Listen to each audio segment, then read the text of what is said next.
ચારણની ચતુરાઈ, રીત રાજપૂતની, આશરો આહિરનો, રૂપ નાગરનો, આસન અવધૂતનો, ધીંગાણું વાડાનો, ખાનદાની ખુમાણની, દાતારી ખાચરની, બંદૂક બારવટિયાની, શમશેર શિવાજીની, ભાલો મહારાણા પ્રતાપનો, તરવાર તોગાજીની, બાણ પૃથ્વીરાજ ચૌહાણનો, કટારી અમરસિંહ રાઠોડની, હથેળી રાણા રાયસંગની, વાતો વાણિયાની, ખેતી પટેલની, ધોકો રમતીનો, લાકડી માલધારીની, બ્લેડ ખિસ્સા કાતરોની અને કળા કીર્તારની અને કલા કુંભારની.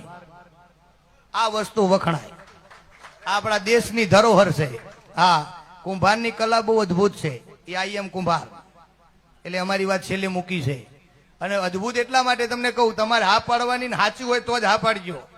ગમે એવો મિસ્ત્રી હોય ને એ માપીને કામ કરે તો આગુ પાછું થાય બાપુ. દરજી ગમે એવો હોશિયાર હોય, માપીને કામ કરે તો આગુ પાછું થાય. પણ અમારો પ્રજાપતિ વગર માપે માટલા હરખા જ કરે, કોડિયા હરખા કરે, કુલડી હરખી કરે.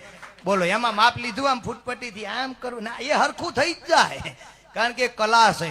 અને એટલું તમને કહું, ચાકડામાંથી આમ પીંડો ચડાવે ને, ગમે એવો જ્યોતિષ આવે તો બોલી ન કે આનું શું બનશે, અંબાલાલે ફેલ થાય. હા, એ તો વરસાદની આગાહી સાચા પડે, બાકી આમાં ખોટા પડે. કે આનું કોડિયું કરશે પેલો કુલડી કરે. બોલો, કારણ કે એના હાથની વાત છે ને.